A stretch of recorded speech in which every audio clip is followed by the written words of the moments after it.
بسم الله الرحمن الرحيم. لكل أكلة بداية، لكل بداية حكاية، ومع الشيف جمعة هتعرفوا كل الحكاية. أهلا وسهلا بيكم. النهاردة هعمل لكم حاجة جميلة قوي، حاجة بسيطة وسهلة. طبعا في الفترة الأخيرة أنا كنت قلت لكم عليها في البث بتاع امبارح. الكريب، سندوتشات الكريب انتشرت جدا في مصر بشكل بقى واضح جدا، واسعارها بقت عاليه جدا. يعني في سندوتشات كريب بتوصل ل 60 جنيه و70 جنيه و50 جنيه وحاجات زي كده يعني. طبعا مع غلاء المعيشه ومع الدنيا ديت انت ممكن تعملي الحاجات دي في البيت لاولادك ويبقوا مبسوطين جدا وفرحانين بيها يعني. والموضوع سهل وبسيط وكلها حاجات خامات موجوده في البيت يعني. فانا هعمل لكم النهارده طريقه عمل سندوتشات الكريب، هتبقى كمان احسن والذ من اللي بتتعمل في المطعم، علشان انت هتخدميها كويس بخامات احسن. طبعا انا هعمل النهارده كريب بالبطاطس. عندي البطاطس مقليه، انا قليتها وحطيت عليها شويه توابل كده وجاهزه يعني. وهعمل كريب اللهم صل على النبي بالفراخ البانيه. الفراخ برضو انا قليتها في الزيت ومجهزها وكل حاجه. طبعا انا بس هجيب لكم المقادير كلها. طبعا عجينه الكريب بقى زي ما احنا عارفين انا عملتها قبل كده. هتبقى هنحط بيضه وكوبايه لبن، معلقه ملح ومعلقه سكر وشويه فانيليا برتقال. فانيليا برتقال بتدي تيست حلوه قوي فيها. وهنعجنها بقى بشويه ميه، وهوريكم قوامها كده بعد ما نعجنها كده مع بعض. بس الاول هقرب لكم كده الكاميرا علشان تشوفوا كل المقادير من قريب يعني وكده. طبعا ادي المقادير زي ما هوريكم كده. دي بطاطس محمره متقطعه عادي ومتحمره في الزيت، وديت فراخ بانيه متحمره برضو في الزيت، وفي معانا الخس كابوتشا، ومعانا فلفل، ومعانا طماطم، ومعانا جبنه. ممكن تستعملي جبنه موتزاريلا او تستعملي جبنه ميكس. انا جايب ميكس يعني جبنه الشيدر مع الرومي مع الموتزاريلا. في عندي كاتشب، وفي عندي مايونيز. وادي عجينه الكريب هنعملها برضو مع بعض دلوقتي. انا كنت عملت شويه صغيرين هكمل عليهم. طبعا عجينه الكريب قلنا هتاخد لبن وهتاخد دقيق وهتاخد سكر وهتاخد الملح. عند الملح هنا اهوت، والفانيليا بالبرتقال. طبعا دي كل المقادير جاهزه اهيت. هنعمل بس عجينه الكريب وبعدين هوريكم نعملها في المفروض اللي اصلا في المطاعم بيعملوها على جريل، بيبقى عندهم جريلا كبيره. طبعا احنا ما عندناش جريلا كبيره في البيت، فاحنا في اي طاسه هتيجي الحجم صغير. انا يمكن هعملها في الصينيه ديت بتاعه البيتزا عشان حجمها كبير شويه، وعندي الجريلا ديت هقفلها فيها. فانا طبعا وريت لكم المقادير اهوت. هوريكم بقى عجينه الكريب ونعملها مع بعض على البوتاجاز. اوكي. طبعا بدايه كده دي كانت بيضه وشويه دقيق وعليهم شويه لبن. فانا هزود شويه عشان عاوز ازود الكميه. هنحط شويه دقيق كده الاول. كده البيض احنا حطينا البيض وحطينا الفانيليا البرتقال. اوكي.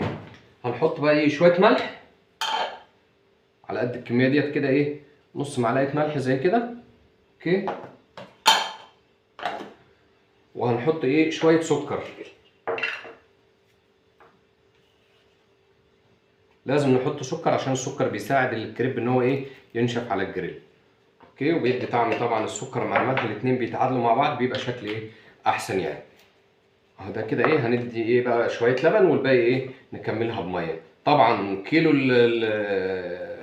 الدقيق بياخد حوالي مثلا بطين، بياخد كوبايه لبن، وبياخد معلقتين ملح ومعلقتين سكر وشويه فانيليا، يعني ربع معلقه فانيليا بالبرتقال. ادي زي ما انتم شايفين كده. العجينه طبعا تقيله، هنخفها بقى بشويه ميه. طبعا مش هندي لبن صافي، عايزه تدي لبن صافي انت حره، عايزه تزودي البيض برضو انت حره. خلي قوامها يبقى خفيف كده وحلو. هنديها برضو شويه زيت مع العجينه، وهنحط زيت برضو في قلب الطاسه اللي احنا هنشتغل بيها. بس شويه زيت صغيرين قوي، حوالي نص معلقه كده. كده العجينه بقت جاهزه عندنا وتمام التمام. هنبدا بقى نشغلها على النار.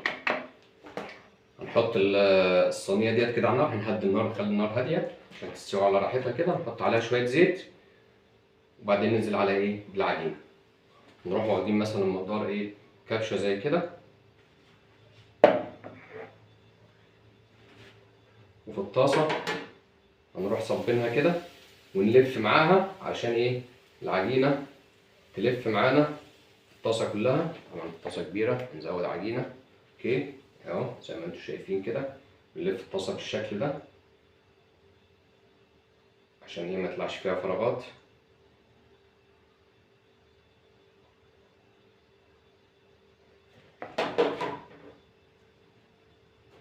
طبعا الطاسه هتكون احسن عشان بيبقى لها ايد تعرف تمسكوا منها، انما طبعا ايه انت لازم الواحد يمشي حاله باللي موجود عنده. بس هي كده تمام، نسيبها على النار براحتها كده، بعد كده ايه نقلبها. دي التانية يا جماعه انا صبيتها. على فكره ممكن اول واحده ما بتطلعش مظبوطه قوي علشان ايه الطاسه ما بتبقاش سخنه وكده، وممكن بتلزق، ممكن مش كده. التانية بتطلع احسن، يعني احنا غالبا بنعمل كتير، فاول واحده دي ممكن تبوظ من الواحد كده يعني. فانا ايه اوريكم بقى، لو طاسه طبعا ولها ايد انا بروح قلبها كده. هوب بسم الله كده تمام.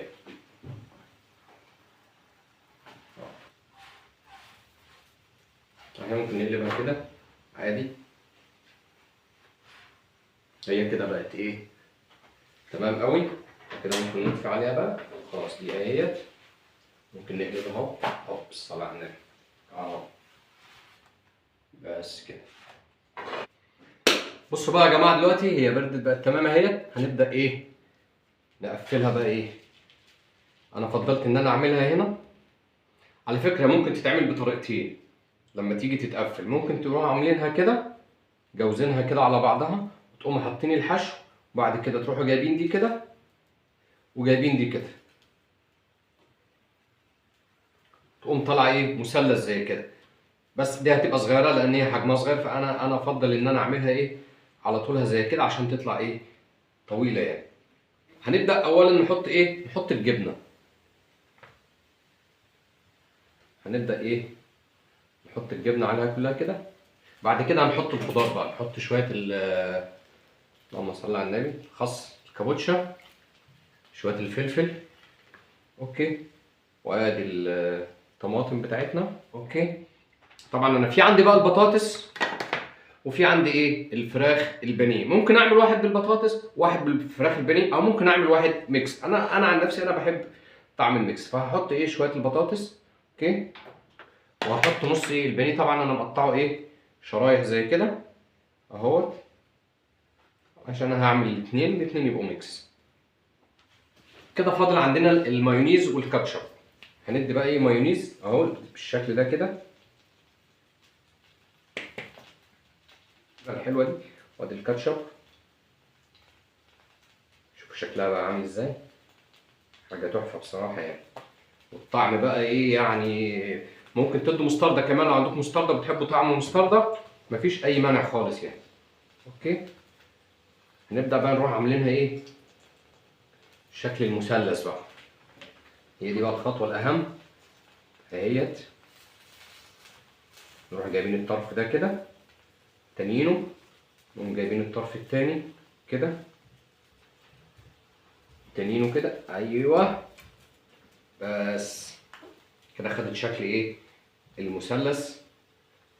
ونسيبها شويه عشان ايه تنشف كلها، تنشف عشان لما تمسك السندوتش كده يبقى حته واحده. بس هو كده بقى تمام تمام قوي اوكي. هنشيله بقى ايه نحطه فوق في الطبق زي كده اهوت اوكي. طبعا ده بقى يا جماعه الطبق بتاعنا النهارده زي ما انتم شايفين اهوت، سندوتش الكريب بالبطاطس والفراخ البانيه مع جنبه شويه مخلل. على فكره المخلل ده مخلل بيتي انا اللي مخلله، حاجه كده تحفه. وادي الطبق بتاعنا النهارده اهوت. ان شاء الله ايه يا رب كده يعجبكم. ودي طريقه سهله وجميله قوي ان انتوا تعملوها في البيت، وارخص بكتير قوي من اللي ممكن تشتروه من المحلات. اشكركم طبعا يا جماعه. ان شاء الله يا رب يكون الحاجه اللي انا عملتها ديت تكون عجبتكم. وعلى فكره طعمها جميل جدا، انا هتعشى بيها ان شاء الله دلوقتي.